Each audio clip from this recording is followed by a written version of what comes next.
श्री गणेशाय नमः।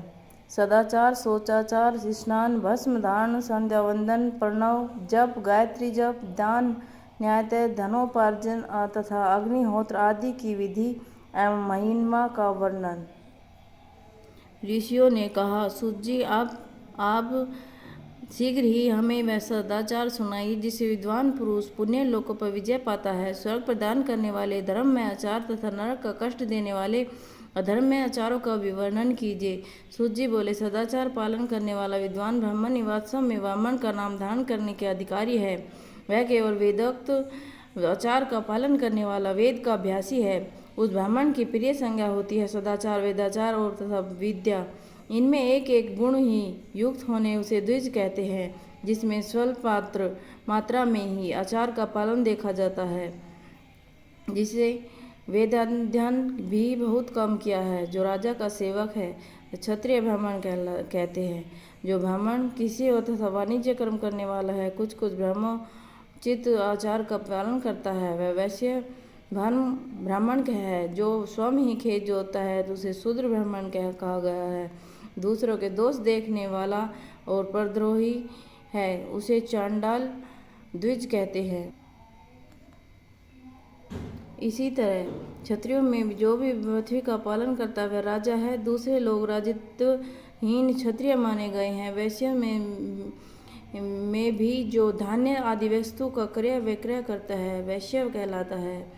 दूसरों को वणिक कहते हैं। जो ब्राह्मणों, क्षत्रियों और वैश्यों की सेवा में लगा रहता है वास्तव में शूद्र कहलाता है। शूद्र हल जोतने का काम करता है।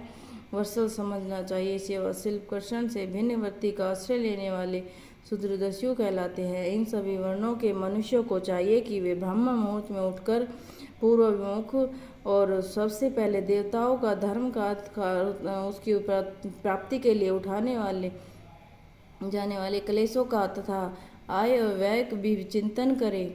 रात के पिछले पहर को उष्ण काल जानना चाहिए। अंतिम पहर का आधा मध्य भाग उसे संधि कहते हैं। संध्या काल में उठकर द्विज को मलमूत्र आदि का त्याग करना चाहिए। घर से दूर जाकर बाहर से अपने शरीर को ढके रखकर दिन भर उत्तराभिमुख बैठकर मलमूत्र का त्याग करें। यदि उत्तरामुख बैठने में कोई रुकावट हो तो दूसरी दिशा की ओर मुख करके बैठे। जल, अग्नि, ब्राह्मण आदि देवताओं का सामना बचाकर बैठे। मल त्याग करके उसके उठने के पश्चात मल को न देखें। तदनंतर जलाशय बाहर निकालने जल से गुदा की शुद्धि करें और देवताओं, पितरों, ऋषियों के तीर्थ उतरे बिना ही प्राप्त उस जल से शुद्धि करनी चाहिए। गुदा में 7, 5, 3 बार मिट्टी लगाकर उसे धोकर शुद्ध करें। लिंग की गकोड़े के फल के बराबर मिट्टी लेकर लगाएं, उसे धो दें। परंतु गुदा में लगाने के लिए एक पसर मिट्टी की आवश्यकता होती है। लिंग और गुदा की शुद्धि के पश्चात उसके उठकर यंत्र जाए और हाथ पैरों की शुद्धि करके 8 बार कुल्ला करें। किसी वृक्ष के पत्ते के काष्ठ जल के बाहर दंतवन करना चाहिए। उसी समय तर्जनी उंगली का उपयोग न करें। उस दंत शुद्धि का विधान बताया गया कि तदनंतर जल संबंधी देवताओं को नमस्कार करके मंत्र पाठ करते हुए जलाशय में स्नान करें। यदि कंठ तक, कमर तक पानी में खड़े होकर शक्ति न हो तो घुटने तक जल में खड़ा होकर उसके ऊपर जल छिड़ककर मंत्रोच्चारण स्नान कार्य संपन्न करें। विद्वान पुरुष को चाहिए कि वे तीर्थ जल देवता को आदि का स्नान तर्पण भी करें। इसके बाद धोत वस्त्र लेकर 5 कच्छ धारण करें, साथ ही उत्तरायण धारण कर लें, क्योंकि संध्या वंदन आदि कर्मों उसकी आवश्यकता होती है। नदी और आदि तीर्थों में स्नान करके स्थान संबंधी उतारे वस्त्र न धोएं। उसके पश्चात विद्वान पुरुष भीगे वस्त्र को बावड़ी में, कुएं में पास आदि ले जाएं और वहाँ पर पत्थर, लकड़ी आदि पर जल स्नान से अच्छी तरह धोकर वस्त्र को निचोड़ें। दूजे वस्त्र को निचोड़ने जल गिरता है, एक श्रेणी पितरों की तृप्ति के लिए होता है। उसके बाद जवाली उपनिषद में बताए गए अग्निति मंत्र से भस्म लेकर उसके द्वारा त्रिपुंड लगाए। इस विधि का पालन न किया जाए, इसके पूर्व ही जल में भस्म गिर जाए तो गिराने वाला नरक में जाता है। इत्यादि मंत्र से पाप आप ही अष्टा मंत्र पाप शांति के लिए सिर पर जल छिड़के यश छाए। इस मंत्र को पैर पर जल छिड़के संधि प्रोक्षण कहते हैं। आप ही इष्टा इत्यादि मंत्र 3 ऋचाएँ हैं। इसके पश्चात ऋचा प्रत्येक ऋचा में गायत्री छंद के 3-3 चरण हैं। इनमें प्रथम चरण ऋचा के 3 चरणों का पाठ करते हुए क्रम से पैर, मस्तक, हृदय में जल छिड़कें। दूसरी ऋचा 3 चरणों का पढ़कर क्रम से मस्तक, हृदय, पैर में जल छिड़कें। तीसरी ऋचा के चरणों में पाठ करते हुए क्रम से हृदय और पैर, मस्तक जल से प्रोक्षण करें। इसके विद्वान पुरुष मंत्र स्नान मानते हैं। किसी अपवित्र वस्तु से किंचित स्पर्श हो जाने पर, अपना स्वास्थ्य ठीक न रहने पर, राजा और अष्ट पर भाई उपस्थित होने पर, यात्रा काल में जल की उपलब्धि न होने की व्यवस्था आ जाने पर मंत्र स्नान करना चाहिए। प्रातःकाल सूर्यस्य मन्युश्च आदि इत्यादि सूर्य वाक से, सायंकाल अग्निश्च मन्युश्च आदि अग्नि संबंधी अनुवाक से जल का आचमन करके पुनः जल से अपने अंगों का प्रोक्षण करें। मध्यकाल में भी आप पुनंतु इस मंत्र का आचमन करके पूर्वतः प्रोक्षण अर्जन करना चाहिए। प्रातःकाल संध्योपासना में गायत्री मंत्र का जप करने 3 बार ऊपर की ओर सूर्य देव को अर्घ्य देने चाहिए। ब्राह्मणों मध्यकाल में गायत्री मंत्र उच्चारण पूर्वक सूर्य को ही एक अर्घ्य देना चाहिए। फिर सायंकाल आने पर पश्चिमी की ओर मुख करके बैठ जाए। पृथ्वी भी सूर्य के लिए अर्घ्य दे। प्रातःकाल मध्याह्न के समांजलि अर्घ्य देकर जल देकर अंगुलियों को और सूर्य के देव के लिए अर्घ्य दे। फिर अंगुलियों के छिद्र से ढलते हुए सूर्य को देखें और उनके लिए स्वतः प्रदक्षिण करके शुद्ध आचमन करें।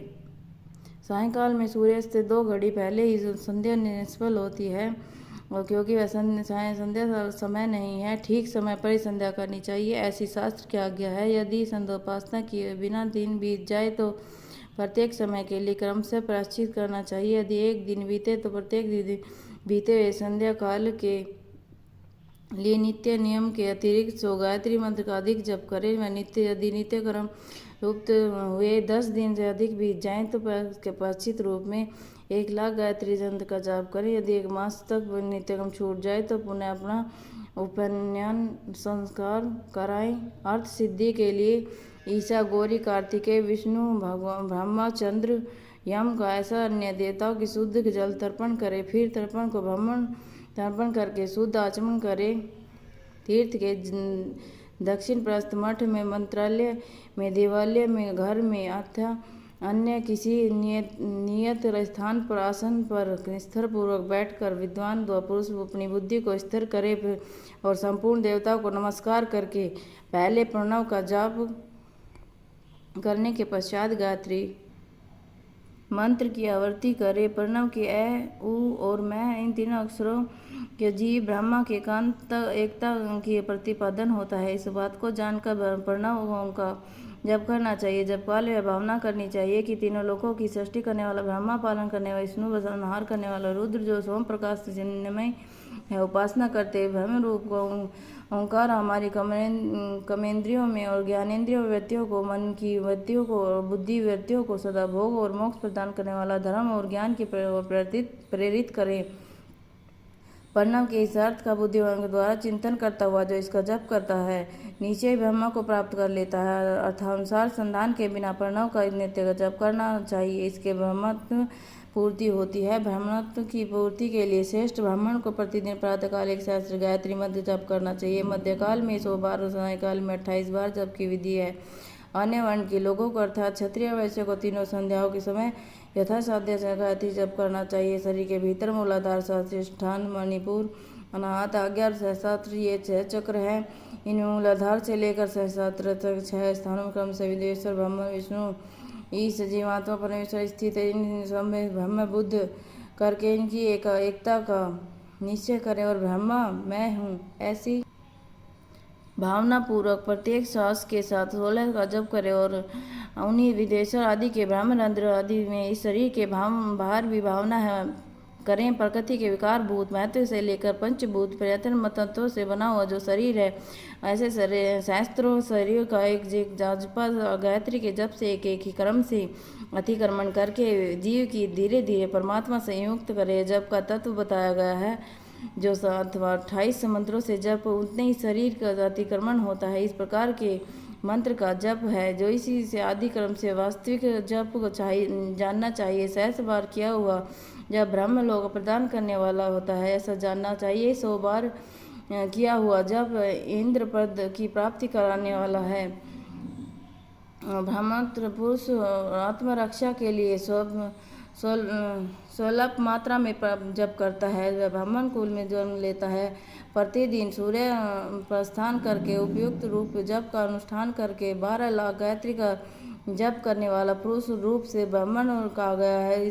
जिस ब्राह्मण ने 1 लाख गायत्री का जप न किया हो तो वैदिक कार्य में न लगाए 70 वर्ष की अवस्था तक नियम पालन पूर्वक कार्य करे। इसके पश्चात गृह त्याग करके संन्यास ले। परिवाजक में सन्यासी पुरुष नित्य काल 12,000 प्रणव का जाप करें। एक दिन नियम का उल्लंघन हो जाए तो दूसरे दिन उसके बदलने में उसका मंत्र और अधिक जपना चाहिए।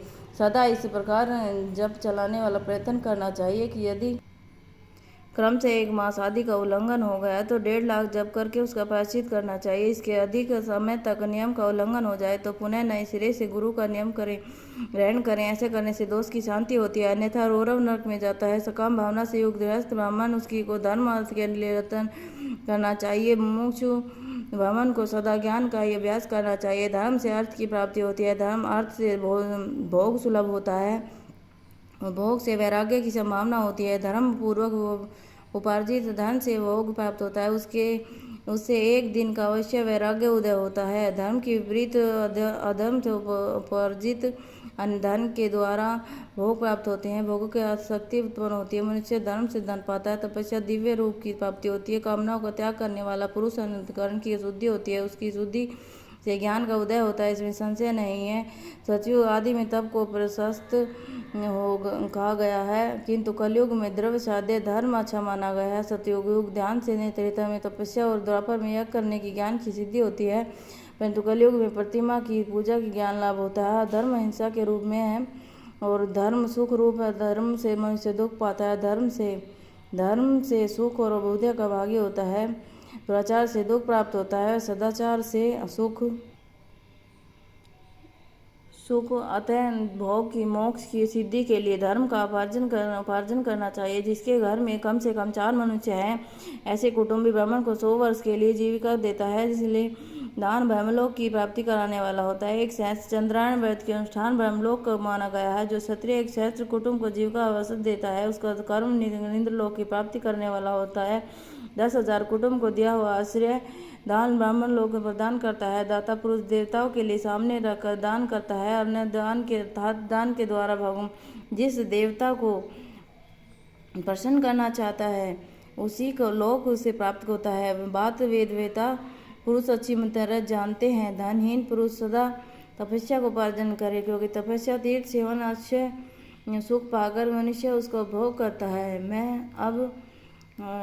मैं न्यायतः धन के उपार्जन की विधि बता रहा हूँ। ब्राह्मण को चाहिए कि सदा सावधान रहकर विशुद्ध प्रतिग्रह तथा याजन आदि से धन का अर्जन करे। इसके लिए कहीं दीनता न दिखाए, अत्यंत कलेशदायक कर्म ही करे। क्षत्रिय बाहुबल धन का उपार्जन करे। वैश्य कृषि गोरक्षा से नेहोपार्जित धन का दान करने से दाता को ज्ञान की सिद्धि प्राप्त होती है। ज्ञान सिद्धि द्वारा सपुरुषों को गुरु कृपा से मोक्ष सिद्धि सुलभ होती है। मोक्ष रूप की सिद्धि ब्रह्म रूप से स्थिति प्राप्त होती है, जिससे मुक्त पुरुष परमानंद का अनुभव करता है। गृहस्थ पुरुष को चाहिए कि वे धान्य के आदि वस्तु का दान करे। तरस नैवेद्य के लिए जल और शुद्ध रूपी रोग के शांति के लिए सदा अन्न का दान करें।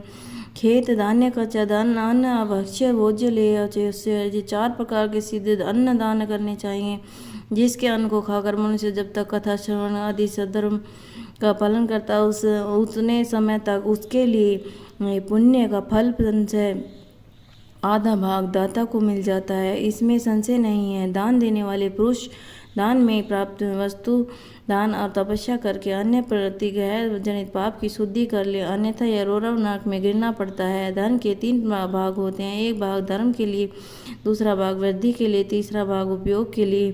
नित्य निमित्त काम्य तीनों प्रकार के कर्म धर्मार्थ कर रखे हुए धन से करे। साधक को चाहिए कि वृद्धि के लिए रखे धन से ऐसा व्यापार करे जिससे उस धन की वृद्धि हो जाए। उपभोग के लिए रहित धन के हितकारी परमित और पवित्र भोग भोगे। खेती से पैदा किए धन का 10वां अंश दान कर दे, इससे पाप की शुद्धि होती है। शेष धन से धर्म वृद्धि उपभोग करे, अन्यथा रौरव नरक में पड़ता है।